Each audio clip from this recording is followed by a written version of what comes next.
Good evening and welcome to the Job Search Solution, the radio program where we talk about looking for a job, changing jobs, changing careers, hiring. And as always, we begin with a prayer. Dear God, grant us thy peace and thy mercy, thy will be done. And as we do every Wednesday evening, we're going to welcome Rich Levinsky here in a few minutes, talking about consultants in the workplace. He's got some interesting topics, as always, this evening that he's going to discuss with us.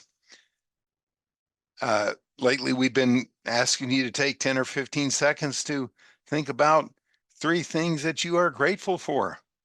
3 things that happened today or 3 things that you're grateful for. Go. It's hard to be unhappy. It's hard to be sad when you're grateful. Grateful for just the fact that you can be here listening to this. Grateful for the fact that we're here together talking about being grateful. It's hard to be sad when you're grateful. I was telling my grandkids that the other day, and they were amused by it.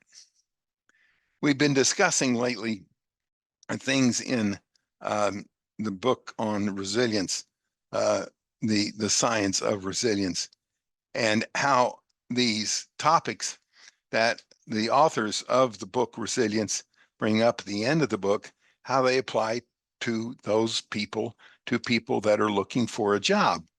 And boy, this is really, really poignant and very direct about different things you can do that promote resilience in emotional difficulties that apply to the emotional aspect of looking for a job. We discussed about 8 or 9 of these things, and this evening we're going to discuss 2 or 3 more. The next one on their list was assist others who are in need. There's always people that have a need greater than yours. My dad used to say, there was a saying when he was growing up that that I used to complain that I had no shoes till I met a man who had no feet. There's always somebody that has more difficulties than you do. Volunteer. I knew a fellow one time that got a job because he volunteered for Habitat for Humanity. He was helping other people that were worse off than he was, and he got a job out of it. There's always somebody that is in dire need, worse need than you have. So no matter how badly you're in need, there's always somebody that's in more difficult need. And it's a good idea to find people that are in need and help them out. Volunteer at the soup kitchens. There are thousands of charities that always need help. And you don't do it instead of getting interviews, but on the weekends, on the evenings, find people that are in need and help them out. It makes you feel good, and the law of reciprocity of coming back comes back to you. It really helps. Find meaning in our day-to-day life. It's so easy to get down on what's going on. You get down on yourself, on why you didn't get an interview, or why you did wrong in an interview, or what didn't happen.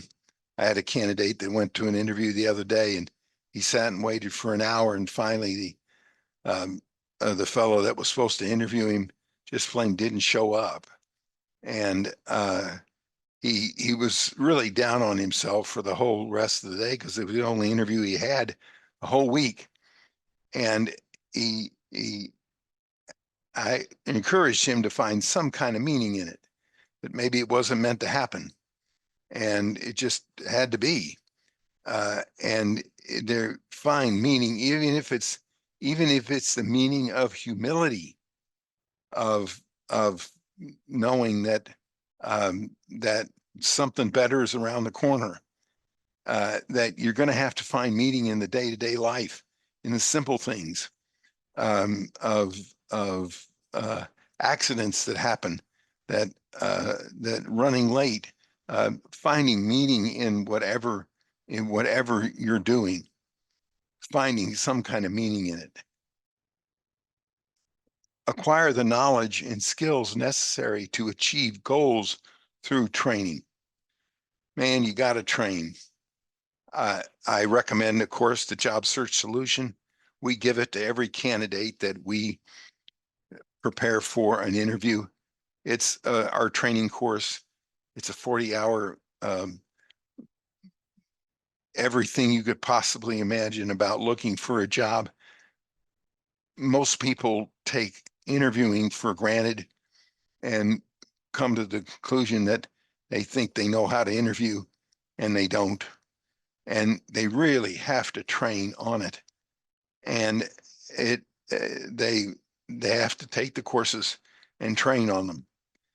They'll take our courses when we give them to them before they interview, and they'll say, wow, I really didn't know.